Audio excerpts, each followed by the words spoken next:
Imagine stepping out into a world where the sky stretches endless like a vast blue canvas, the ground flat and empty as far as the eye can see, not a tree or hill to break the horizon, and in the middle of it all, one lone man with a shovel in his calloused hands, digging deeper and deeper into the earth while his neighbors ride by on their wagons, shaking their heads and chuckling under their breath, calling him a fool who must have lost his mind back in the old country, because who, in their right senses, would leave behind the bustling ports of Europe for this godforsaken stretch of Dakota territory in the 1880s, where the wind howls like a banshee and the soil is so tough it breaks plows? Yet here he was, Andreas Olson, a Norwegian immigrant fresh off the boat in 1886, with his wife Ingrid and their 3 young children, deciding not just to claim a homestead under the government's promise of free land, but to burrow into the prairie like a prairie dog, building what everyone derided as a dirt hole, instead of a proper wooden cabin that stood tall and proud against the elements. And oh, how they laughed when they saw him cutting sod bricks from the ground, stacking them to form walls, half buried in the earth, with a roof of thatched grass and timber scraps scavenged from miles away. Because in their eyes, real men built up, not down. Real families lived in homes with windows that caught the sun, not in caves that smelled of damp soil and echoed with the scurry of mice. But Andreas had heard the tales from older settlers, whispers of winters so fierce they could freeze a man solid in his tracks.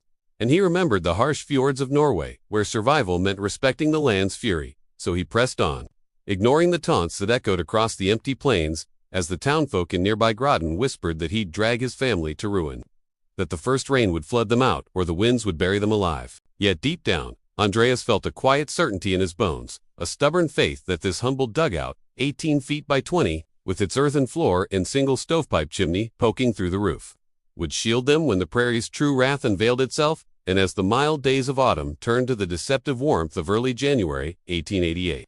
No one could have guessed how right he was, or how that laughter would turn to desperate envy in the blink of an eye. But let's back up a bit and understand why Andreas even came here. Because his story is just about one crazy decision it's woven into the bigger tapestry of America's wild expansion, where the Homestead Act of 1862 lured thousands of dreamers like him to the Great Plains with the allure of 160 acres for anyone willing to farm it for 5 years, turning what was once called the Great American Desert into a patchwork of hopeful farms.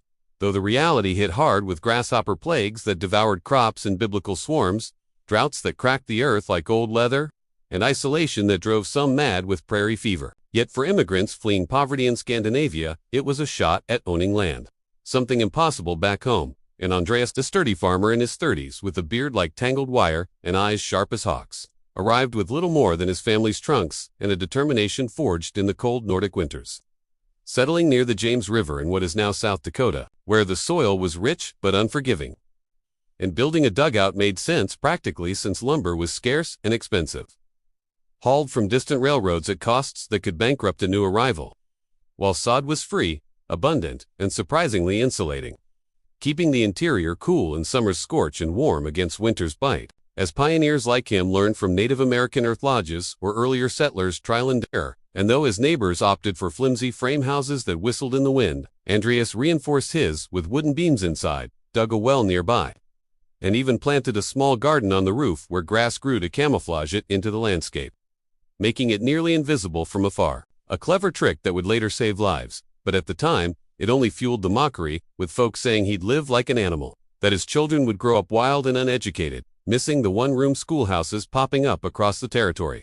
Yet Andreas enrolled them anyway, walking miles each day, teaching them resilience along the way. And as 1887 gave way to 1888 with unusually mild weather, teasing everyone with shirt-sleeve temperatures, even in mid-January, the stage was set for nature's cruel joke, a meteorological monster brewing far to the north, where Arctic air collided with moist Gulf winds, birthing a storm that would rewrite history in snow and sorrow. You see, on January 11, 1888, the day before disaster, the sun shone bright and temperatures climbed into the 50s and 60s across Nebraska, Dakota, and Minnesota, lulling people into complacency after a bitter December, so farmers ventured out to haul hay. Children skipped to school without heavy coats. Women hung laundry on lines that fluttered in the gentle breeze. And no one heeded the subtle signs, the falling barometric pressure, the gathering clouds on the horizon, because the U.S. Signal Corps, precursor to the Weather Bureau, had limited telegraph lines and no way to warn remote homesteads in time, relying on flags and rudimentary forecasts that often missed the mark. And Andreas, ever cautious, noted the shift in the wind but kept his family close, stocking extra wood and food in the dugout, while others dismissed his preparations as more proof of his eccentricity. But as night fell, the front approached like a silent assassin, and by morning, the world would change forever, leaving you wondering, what if those mockers had listened? What horrors awaited when the blizzard finally roared in? And then it hit, without mercy or warning, on that fateful Thursday. January 12, 1888, as school bells rang and children settled into their desks, reciting lessons in cozy one-room buildings scattered across the plains. The temperature plummeted 30 degrees in minutes. Winds, screaming at 50 miles per hour, whipping snow into a fine, blinding powder that stung like needles and filled the air with a deafening roar, turning the bright morning into an impenetrable whiteout where you could unsee your hand in front of your face. And panic spread like wildfire as teachers dismissed classes early, sending hundreds of kids stumbling homeward, some as young as 6.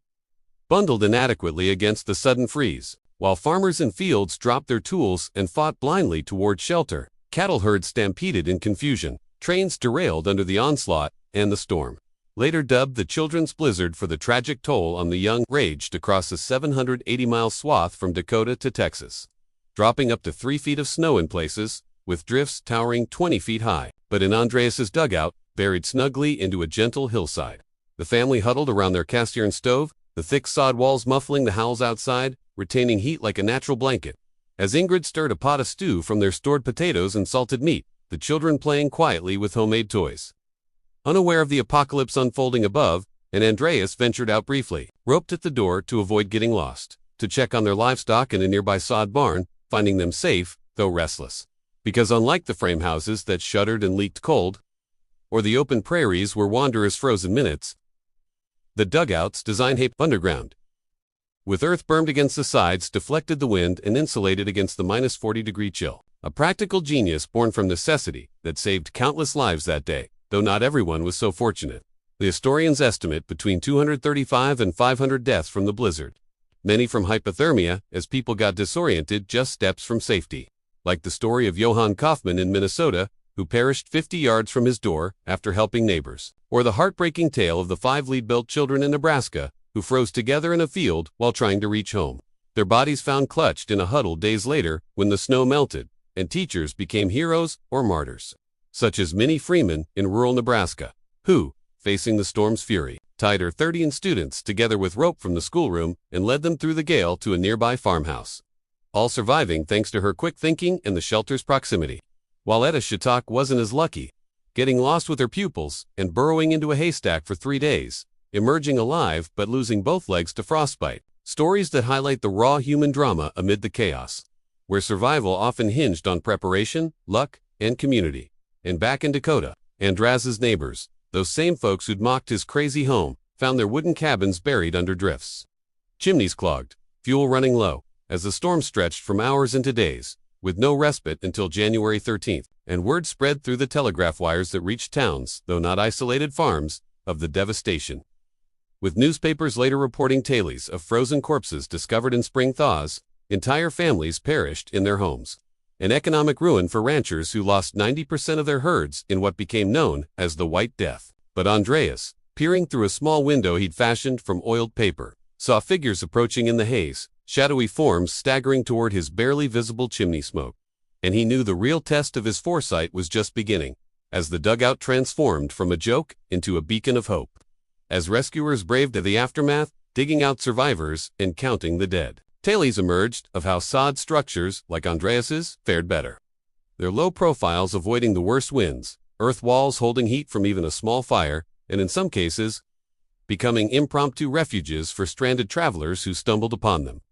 Like the Anderson family, Swedish immigrants, aided by a Lakota group who shared survival tips during a similar 1886 storm, insulating with snow and preserving food, blending cultures in crises. But for Andreas, opening his door to freezing neighbors meant sharing scarce resources, rationing wood and water, telling stories to keep spirits up as the blizzard's tail whipped on. And you can't help but ponder, would pride keep those mockers away, or would desperation force them to swallow their words and seek shelter in the very hole they'd scorned? In the storm's grim wake, as the sun finally pierced the clouds on January 14th, revealing a landscape transformed into a frozen wasteland, with drifts sculpting bizarre shapes over fences and wagons, Andreas emerged from his dugout to a world silenced by snow, the air crisp and biting, smoke rising sporadically from distant chimneys where survivors stirred, and he set out with his horse, breaking trails to check on neighbors.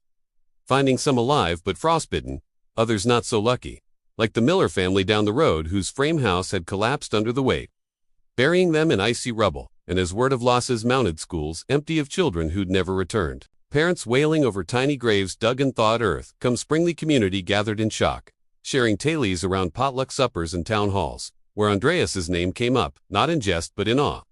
Folks admitting how his crazy dugout had housed not just his family but 7 others who stumbled upon it during the height of the gale, including the very men who'd laughed loudest. Now humbled and grateful, slapping his back with thanks that echoed the plain's newfound respect for humble ingenuity over showy pride. And this shift marked a turning point in prairie life, with more settlers adopting sod homes or reinforcing their cabins, learning from the disaster that killed so many, prompting calls for better weather warnings and the eventual expansion of the U.S. Weather Bureau, while survivors formed groups like the Blizzard Club in Nebraska, meeting annually to recount their ordeals, keeping the memory alive through oral histories that inspired books like David Laskin's The Children's Blizzard, detailing the meteorological marvel and human heartbreak, reminding us how a warm January day could flip to deadly in hours due to a rare atmospheric setup. But Andreas's story didn't end with survival. It blossomed into legend as he prospered on his homestead, expanding the dugout into a full sod house with added rooms, planting windbreaks of trees that grew tall over years, raising crops of wheat and corn that fed his growing family, and teaching his children the value of foresight, lessons passed down through generations, influencing how we view resilience today. From modern storm preparations to appreciating indigenous knowledge like the Lakota snow insulation techniques that saved lives in similar blizzards. And in museums across the Midwest, preserved sod houses stand as testaments.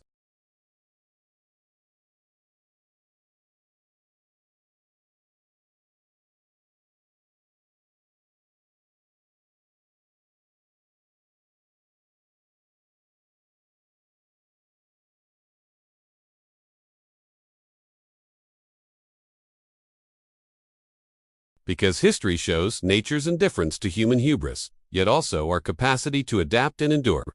If this story of one man's madness turning to wisdom gripped you, hit that like button, subscribe for more forgotten history tales that hit close to home, and drop a comment below. What's the craziest risk you've taken that paid off? Let's keep the conversation going. Your stories might inspire the next video.